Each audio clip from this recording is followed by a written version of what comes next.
Ladies and gentlemen, good afternoon. My name is Anthony Wanyoike. I'm the first-born son to Lizzie. Standing next to me is my wife, Susan Wairimo, and my children are seated over there. I am just going to read a tribute from here, because if I stand here and talk off the cuff, I don't know where I'll end up. I don't know. So I'm going to read my tribute. It's a little bit different from what you have in the booklet. So I start. My dearest mom, as I try to put into words the multitude of emotions coursing through me, I find myself at a loss because in your departure, I'm bidding farewell to not just a mother, but a source of boundless love, guidance, and inspiration. I will miss you more than words can convey. Reflecting on the years gone by, I'm flooded with memories of your unwavering love and the invaluable nuggets of advice you generously imparted. From the early years of my life, I witnessed your caring nature, evident in the way you nurtured not only me and my siblings, but also extended a helping hand to friends and relatives. Just like an example is my uncle who stood in front of me here. As the firstborn son, I had the privilege of witnessing your grace and resilience in the face of challenges. You taught me that strength isn't just about muscle, but about fortitude of spirit. Your unwavering commitment to family, your unbreakable spirit in times of adversity, and your boundless capacity for love have been the bedrock of our family's unity. Your love for the extended family knew no bounds. You opened our home to uncles, aunties, cousins, and friends, providing not just shelter, but also the support needed to pursue their dreams. You've just had my uncle here.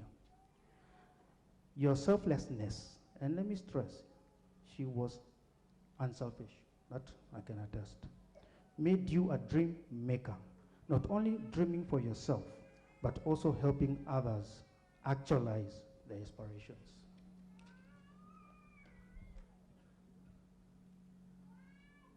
I want to express my deepest gratitude for the invaluable life skills and mentorship you provided in preparing me for life after high school. The transition to college and even my time abroad was made easier because of the foundation you laid. Your letters, advice, and phone calls while I was in the UK and the US were lifelines that kept me connected to the values you inculcated in me. Leaving Kenya to study abroad was both a privilege and a challenge.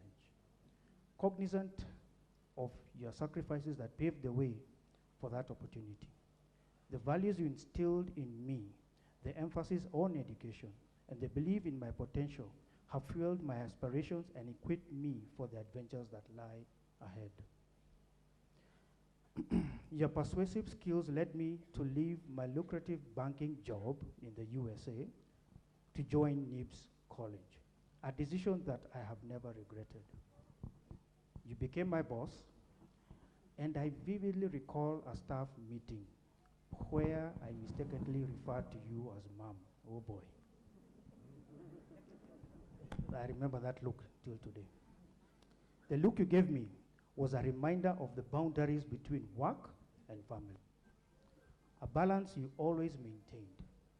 As a disciplinarian, yes, she was a disciplinarian, you knew when to crack the whip, dispensing tough love when necessary. Your wisdom and ability to balance being a boss at NIBS and a mother at home showcased your incredible capacity to navigate different roles with grace. Over the years, our relationship deepened, both at work and personally.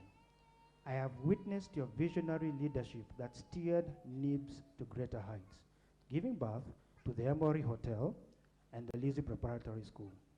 Your ability to see what others couldn't, and your personal touch left an indelible mark on everyone you interacted with.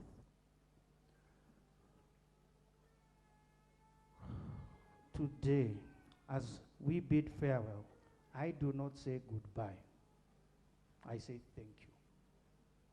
Thank you for the love that knew no bounds, for the sacrifices made in silence, and for the lessons that will continue to resonate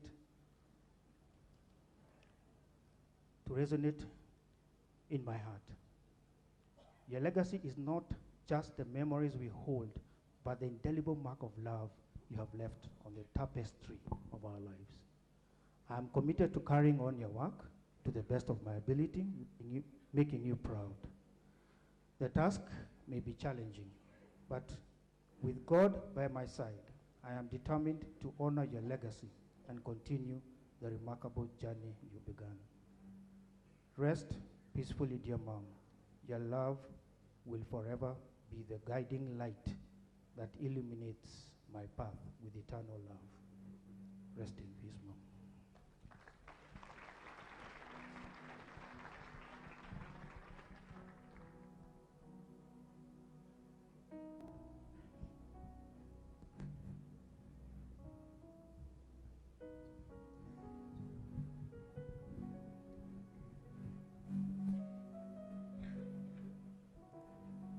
Good afternoon. My names are Stella Wajiro Joroge. Beside me, my husband, Lawrence Masharia Joroge, and my very good sister, Lizzie. I first want to just thank everybody for taking their time today to come and mourn with us. We as the family do not take this for granted, and I will try to get through this. So the other day I came across a letter I had written to my mom when I was in university in the US. It was the typical, please send me money. So unlike our other family members, we used to be given money. So that was the purpose of that letter. But it made me laugh because I sounded so naive. But what was interesting in that letter was we were sharing so many secrets. But living apart for over 18 years, our relationship diminished a little. But when we moved back to Kenya, we were able to reconnect, and this was the last 12 years. But more so in the last 2 years when she was ailing. Like many mothers, she stood between us and our father as a mediator and an enforcer. She was soft-spoken in nature, but she was able to maneuver and manage to petition for us, her children. There were many lessons that I learned from my mom growing up, but what stands out and what my children are a victim of is the tendency to administer one child's medicine to another child. My mother was someone who did not want to waste, and as a testament of where she never forgot where she came from, and that she would rather live within her means and have those resources to help others. I'll let you in on a little secret. Many of the nice things that Mom had were pushed on her either by myself, my siblings, or Jenga. And Jenga told us a story of how they got tired of riding in the little Harrier. And they wanted to upgrade themselves, but in a very soft manner. They approached Mom, and she acquired a Land Cruiser so that they can be visiting all the many churches and communities that, and all the work that they were doing. So my mom was simple, and she was very, very frugal. So we know my mom as a true epitome of hard work, determination, and innovation. However, for me, what stands out was that she was a symbol of reinvention. She constantly talked to me on how she had picked up her life and reestablished herself in her later years, and this is when she was in her late 40s.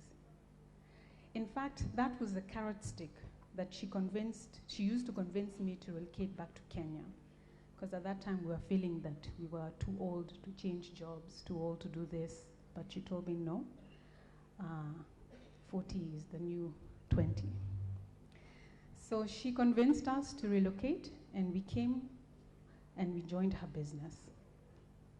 She questioned, and this is when we're still in the US, she questioned, why are we putting so much effort into building up a nation that was not even our home? She made me understand that working was not only about providing for my family, but it was also about contributing to the lives of others, and that we should think hard about whose lives we were really impacting. I know many are surprised and even shocked at the passing of Mom. I'll take this time to just give a brief or mention a few things about her journey, because the last 2 years I worked very closely with her. And also because there are some lessons that she wanted us to learn from her experience in her typical manner as an encouragement to many other people, especially those who are navigating the medical space. So many don't know that for over 5 years she was not feeling well. And for the last 3 years, her illness started to escalate. Many of the events, shows, meetings, speaking engagements, church services, school meetings, those that she attended, and many of you know because you attended them together with her, she was participating in her very weakened state. God is the one who provided her with the strength and the ability to give her all at those events. But in the background, I tell you, she was very wary. She visited many doctors during this time of sickness, and nothing was diagnosed to explain why she was feeling unwell, why she was ailing.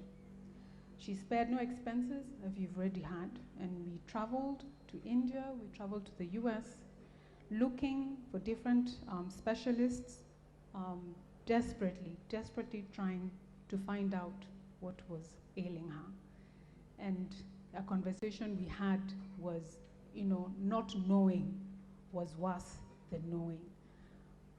But little did we know. So when it was finally diagnosed that she had cancer, of course her first reaction was she was very angry because she had put all this effort into trying to figure out what was wrong with her. We could not understand how the specialists could have missed a disease that is so big, so devastating, and so evil. But she refused to dwell on this aspect. She refused to dwell on this knowledge, and she quickly put on her armor, preparing herself for the battle ahead. She fought hard through the whole of 2023. We truly believed that she would recover.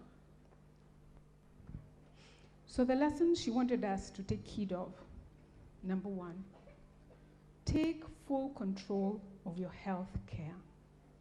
Believe what your body is telling you and never give up on finding out why. Secondly, do not be afraid to challenge the medical field.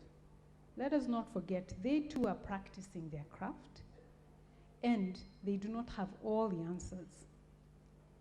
So do not allow them to settle if you are still not feeling well.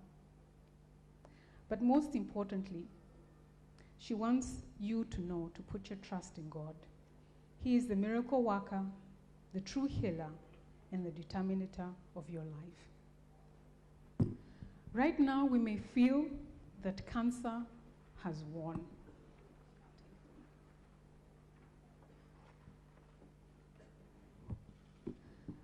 That cancer has taken another loved one away from us, and I'm sure this makes us very angry and sad. But family, friends, dear ones, let me tell you that cancer did not win. Amen. But our God has taken Mom home. Amen. As her reward. Amen. And this we can testify from Isaiah 57, 1-2. And I read, "The righteous perish, and no one takes it to heart. The devout are taken away, and no one understands that the righteous are taken away to be spared from evil." Amen. Those who walk uprightly enter into peace. They find rest as they lie in death. And that is Mom. So I want to leave you with another challenge that Mom passed on down to us. Those who knew her personally and those who knew her from a distance. And we can all attest, and you will continue to hear very many stories about Mom. But I'll read from the Bible. And I've struggled with this Bible name, so please bear with me. Ecclesiastes 9:10. And I read, because this was Mom's life. Whatever your hand finds to do, do it with your might. Can we all attest to that? Yes.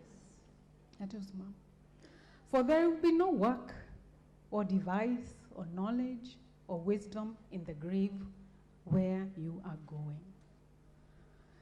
May God continue to bless the fruits of her hands here on earth, and may she continue to rest in peace. I love you, Mom.